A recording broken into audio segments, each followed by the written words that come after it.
Well, that was simply not true. So now our colleagues have moved on to yet another new argument that is equally flimsy. Now, they claim they'd be perfectly happy to handle this responsibility with 51 votes done one way, but they'd rather risk the nation's credit than doing it with 51 votes a slightly different way. Two different ways to achieve 51 votes. I'm not kidding. This is the position they're taking. The president said it today. The reconciliation procedure would be slightly more inconvenient, they said. A few more days, a few more votes they'd rather duck. The Democratic leaders running America are saying with a straight face that the entire U.S. economy should live or die based on the procedural convenience of Washington Democrats. Now, I've got no problem using the party line process over and over and over to spend trillions and transform the country. But now, for this purpose only, they suddenly and mysteriously find it unappealing. Democrats could not be more capable of handling this on their own. Just months ago, the Democratic leader won new powers to reuse reconciliation over and over. They don't even need our consent to set a vote at 51 instead of 60. They need even less help raising the debt limit than majorities needed in the past. So trust me, Madam President, if Republicans were sitting on a hidden veto power to stop reconciliation bills, you would have heard about it way back in the springtime. The majority doesn't need our votes. They just want a bipartisan shortcut around procedural hurdles they can actually clear on their own. And they want that shortcut so they can pivot right back to partisan spending as fast as possible. They want a bipartisan shortcut to get right back to more partisan hardball. And Republicans have spent 2.5 months, this is no surprise, 2.5 months ago, explaining that this is the way they needed to go forward on the debt ceiling. This unified Democratic government is having trouble governing. They couldn't even pass the bipartisan infrastructure bill, which the president negotiated and the Speaker of the House promised would pass last week. The majority needs to stop sleepwalking toward yet another preventable crisis. Democrats need to tackle the debt limit. We gave them a roadmap and 3 months' notice. I suggest that our colleagues get moving.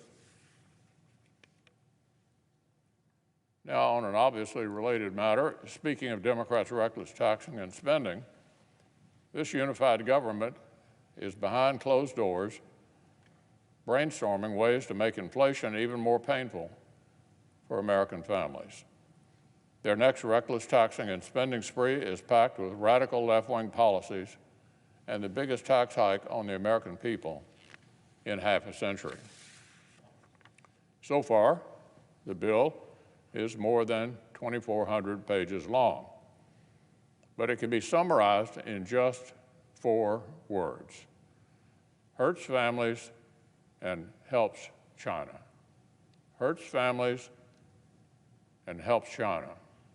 Wasting trillions and trillions of dollars on socialism would be a bad idea any day, but it's a uniquely bad idea at a time when American families are already being hammered by inflation and soaring costs. The government's own data continue to indicate that the historic and painful inflation that began to take hold of our economy this spring isn't going anywhere anytime soon. The chairman of the Federal Reserve acknowledged last week that rising prices have become an increasingly broad and structural problem. Last week, the Commerce Department reported that inflation has continued to rise faster than at any time since 1991. The Democrats' inflation is so bad that even though the average American worker has gotten a multiple percentage point pay raise over the last year, their actual purchasing power has actually been cut. Their paychecks have gone up, but their buying power has gone down. Wholesale inflation just marked the steepest 12-month jump on record. Even dollar stores are having to raise their prices. Just ask any American family about the last few trips to the supermarket, the gas station, or the toy store. Heaven forbid if they've had to participate in the housing market or the auto market anytime lately. And the Democrats are uniting around yet another multi-trillion-dollar taxing and spending spree. I guess our colleagues think they can inflate their way out of inflation. That is going to be an extraordinarily painful experiment for the middle-class families of our country.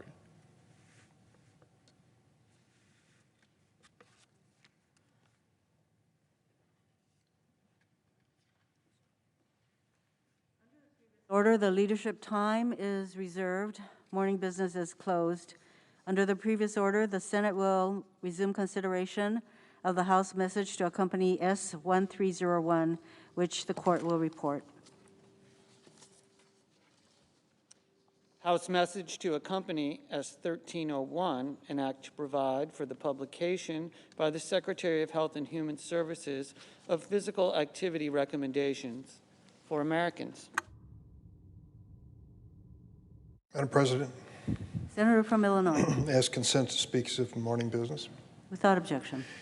Madam President, I listened closely to the speech by the Republican Senate leader, and I've heard statements made over the weekend on television.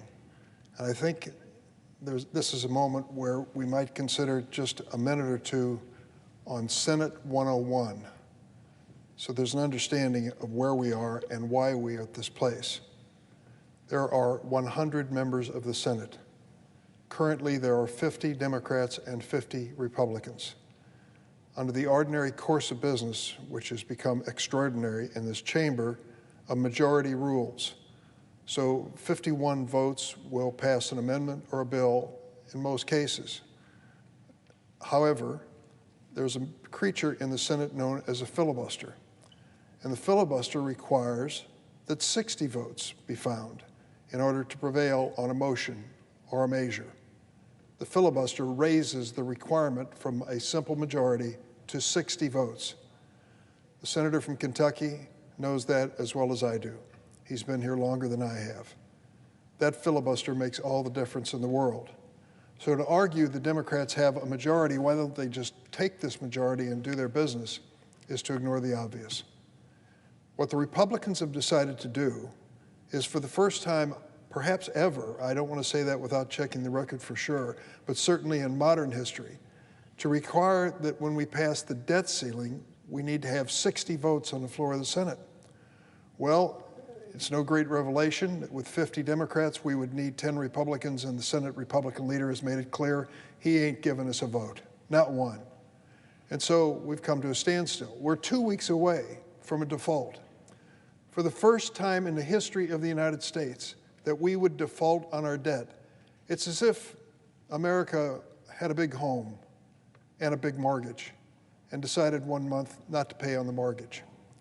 Well, let's hope the day would come when the payment will be made. But in the meantime, there's a serious question then raised about the credit reputation of the United States. And that is exactly the fire that the Republicans are playing with by imposing a filibuster on this simple measure. They know that they can stop us as long as 60 votes are needed, and they give none. One of our colleagues, Senator Whitehouse, made an interesting observation at our caucus lunch last week. I hope you'll forgive me if I try to paraphrase it. But he said many people argue that we need a filibuster because it really encourages bipartisanship. You've got to come together. You've got to look for a compromise. Well, how do you compromise when the debt ceiling question is whether you do it or don't do it? And that's what's at stake here. Are we going to acknowledge the debt of the United States to its creditors far and wide and continue the business of this economy and this government? The Republicans say, no, we'd rather play fire with it. But they leave out that one element, that is so critical. It is their decision, their filibuster that stops this. I believe that Senator Schumer and the Democrats will offer them this opportunity again this week. Senator Schumer has said as much, but it really troubles me that we're at a point in our history, recovering from this pandemic, businesses getting back on their feet, employees that need to go back to work, and the Republicans have taken this strategy of defaulting on the national debt. And as far as the characterization of what reconciliation will do, Senator McConnell continues to come to the floor repeatedly and say, it will hurt families. Well, one of the provisions in the reconciliation bill, which I hope survives our compromise negotiation, will help families find affordable, quality daycare. When you look at the fact that the vast majority of those who are not returning to work are women, you understand the circumstances. Many of them question whether or not school is going to be in person or by Zoom. They question whether or not they can find affordable health daycare in any direction, and they question whether they can afford it once they find it. If we took that worry off the family plate and said we are going to make sure that you have accessible, affordable family care for your children, think of the relief it would give and the fact that many would return to the workplace. According to Senator from Kentucky, Senator McConnell, that hurts families. Hurts them? It helps them in ways that many of us don't even understand. Can you imagine frantically leaving a child at home in the care of someone you don't quite trust because you have no alternative but to go to work and try to earn a paycheck to feed that child and pay the rent? I wouldn't want to be in that desperate situation. I wouldn't want any of my family to face it. To say that hurts families to do that is certainly wrong. It would help them if reconciliation includes that measure. We also have a pre-K program to give kids who struggle a helping hand and a fresh start. We know the Head Start program that was created, I guess, almost 60 plus years ago, has had positive results in preparing people to go to college. Yes, Head Start programs when they were young children, 3, 4, and 5 years old, can make a difference in their lives, how they learn and what they do. So we want to make that the official policy of this country, that we have 2 years of pre-K education available to families. I think they'll thank us for it, and in future, their generations that are helped with this will thank us as well. And the notion of extending the school year from K through 12 to K through 14 to put 2 years of community college without cost for families is an extraordinary commitment. There was a time in the turn of the 19th to the 20th century when America decided to make a big, bold experiment. It was called high schools. Up until that point, most families were lucky to get kids through 8th grade. The rich families, the ones in well-positioned, would take them to high school. Well, we decided to make high school a universal national experience in America. So you wouldn't quit at the 8th grade, you'd finish in the 12th grade. Did it result in anything good for us? Take a look at the 20th century. With an educated, motivated workforce, America led the world. It's no accident that extending education brought us to that moment. Now Joe Biden, and many of us agree, believe that the 21st century is a brand new set of challenges. And putting 2 more years that you don't have to worry about going deep in debt or affording onto a person's education gives them a better chance. Some will go to college. Some will develop skills that they need to get into the workforce and succeed. And some will have an experience which changed their lives. That's what this additional 2 years will be. Senator McConnell thinks an additional 2 years of free higher education hurts American families. What is he thinking? I don't know what it's like in the Commonwealth of Kentucky, but just north of it in Illinois, we appreciate education and how it liberates, motivates, and educates young people to be part of the future. So I would say to Senator McConnell, understand Senate 101. Your filibuster is stopping the extension of the debt ceiling. And that stopping of the extension is going to jeopardize our credit rating, raise interest rates, and cost 6 million American jobs, according to the best economists. Why would we do that to America at this moment in history? We should be doing just the opposite, everything we can to help. Madam President, I ask consent to return to my statement that I was making earlier when I voluntarily Without objection. surrendered the floor. Thank you. I noted that the shadow docket in the Supreme Court was a subject of a hearing in the Senate Judiciary Committee last week. It's one of those esoteric subjects you wonder if anybody will even notice. We thought it was important enough to talk about it in light of the Texas abortion statute. We noted the fact that in the last 4 years, there were 36 times when the Trump administration asked for the shadow docket to be used. The court granted 28 of those Trump Justice Department administration requests.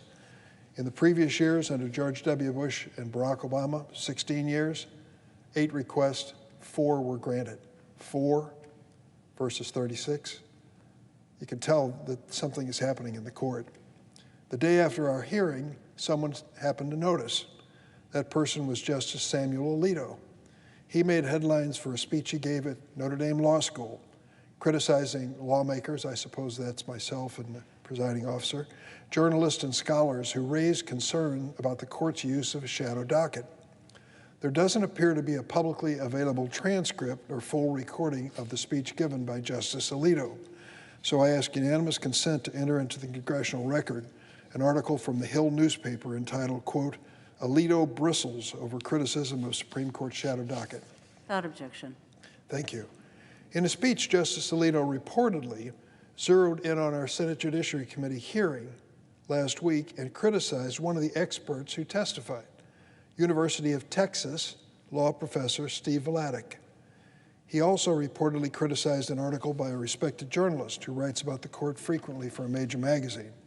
Justice Alito derided the phrase shadow docket as a, quote, catchy and sinister term meant to convey something sneaky and dangerous.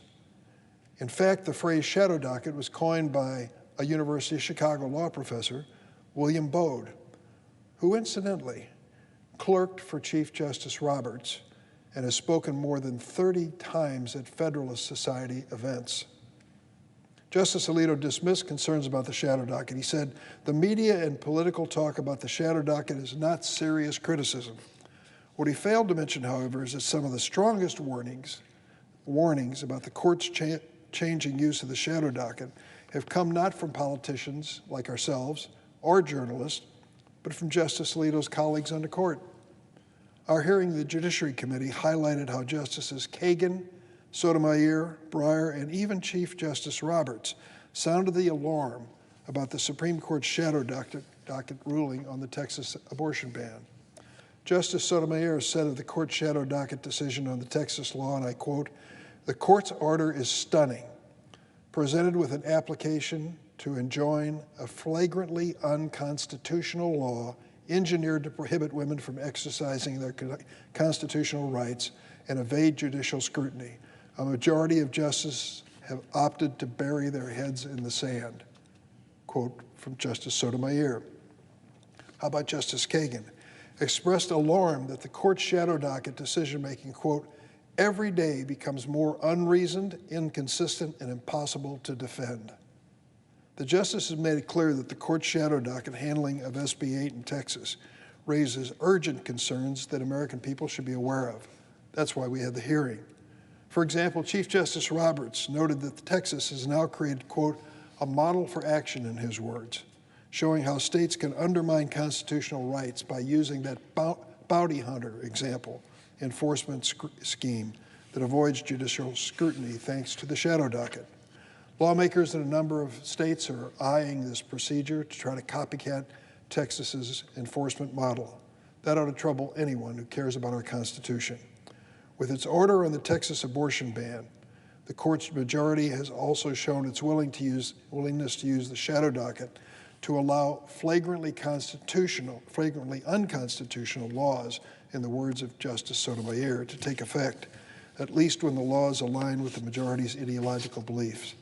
As a result, millions of Texans have had their constitutional rights stripped away, and the rights of all Americans are less secure. That is a major change that demands serious discussion. Justice Alito may bristle at perceived criticism of the court's practices, but that doesn't mean the court should be immune from scrutiny from the American people, a free press, even the legislative branch of government. Historically, Congress has played an important and essential role in debates over the proper functioning of the courts. First and foremost, it's the Senate's advice and consent that results in the appointment of men and women to the Supreme Court. In addition, many aspects of the Supreme Court's operation, including the starting date of the court's fall term, are established by an act of Congress. In fact, much of the court's jurisdiction is set by Congress. Congress is asked regularly by the Judicial Conference to pass new legislation governing the operations of the federal judiciary, and justices have routinely come before Congress to discuss their request and a wide range of other matters. In March 2019, for example, Justice Kagan testified before the House Appropriations Committee about such topics as whether the Judicial Code of Conduct should apply to the Supreme Court. With her that day was none other than Justice Alito. The Senate Judiciary Committee has frequently and appropriately been the forum for many debates over the Supreme Court's operations. I remember in 2011 when Justices Scalia and Breyer appeared before the Judiciary Committee for a wide-ranging discussion on the role of judges under the Constitution. Our committee also has robust debates about appropriate degree of transparency in the court's operation. Earlier this year, the committee approved bipartisan legislation to allow cameras in the Supreme Court so that all Americans can see what's going on. We're going to continue this debate in the Judiciary Committee over the shadow docket. It's not politicizing the court to do so, and Republicans have no standing to accuse Democrats of politicizing the court, especially after their unprecedented, politically motivated blockade of President Obama's Supreme Court nominee in 2016, and their haste to confirm a third Trump justice mere weeks before the 2020 election, both acts of raw political power. Madam President, I yield the floor. Suggest the absence of a quorum. The clerk will call the roll. Ms. Baldwin.